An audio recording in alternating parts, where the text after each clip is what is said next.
Welcome to the Making of a Nation, American History in VOA Special English. A new leader stood before the American people on March 4th, 1913. He was Woodrow Wilson, the 28th President of the United States. Wilson belonged to the Democratic Party. He was progressive in his belief that government should take an active part in efforts for social reforms. This week in our series, Kay Gallant and Harry Monroe begin the story of Wilson's presidency.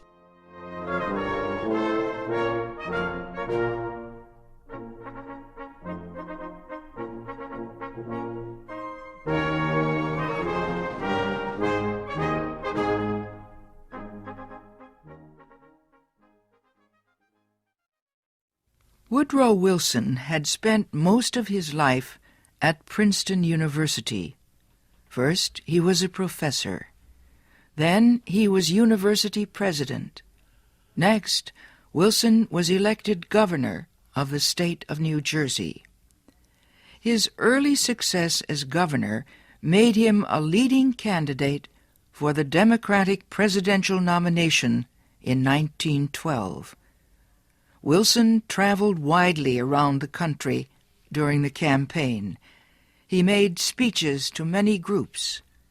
He tried to make himself and his ideas known to as many Americans as possible. Wilson called his program the New Freedom.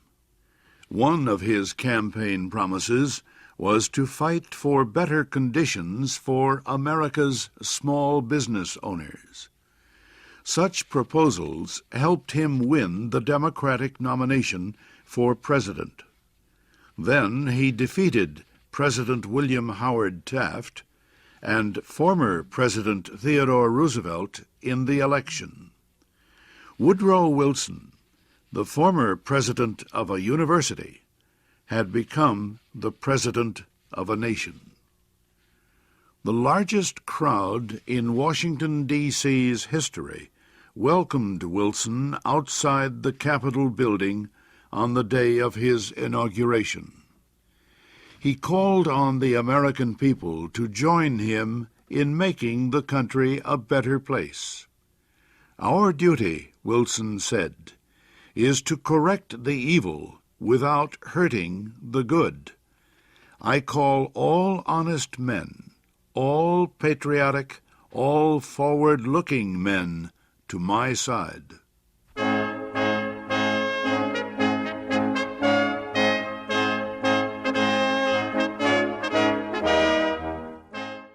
Wilson wasted no time. He immediately called a special session of Congress to act on Democratic campaign promises to reduce import taxes or tariffs. Wilson felt strongly about the need to reform these taxes. He broke tradition by leaving the White House to appear before Congress in person to appeal for his tariff proposals. Many members of Congress opposed Wilson's plans, but the new president used the results of a Senate investigation to win the fight. The investigation showed that a number of senators owned companies that depended on high tariffs for their profits.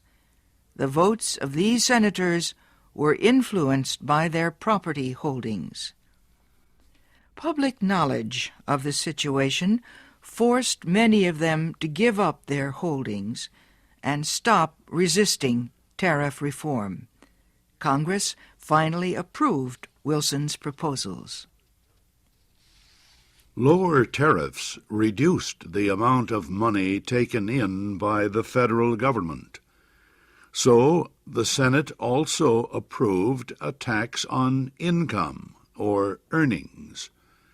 A constitutional amendment had been passed earlier to permit such a tax.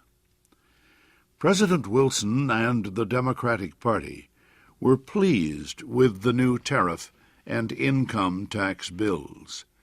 But they were far from finished. Next, they turned their efforts to reform of the banking industry. For several years, many people had recognized the need for changes in the banking system. The old system of uncontrolled private banks had developed years earlier, before the United States became a major industrial nation. Many people agreed that a more modern system was needed, but they could not agree on details. President Wilson said control of the nation's wealth was held by too few men. He noted a report that said just 2 men controlled 10% of the total wealth of the United States. Wilson said the nation needed a money supply that could be increased or reduced when necessary to correct economic conditions. He said a method was needed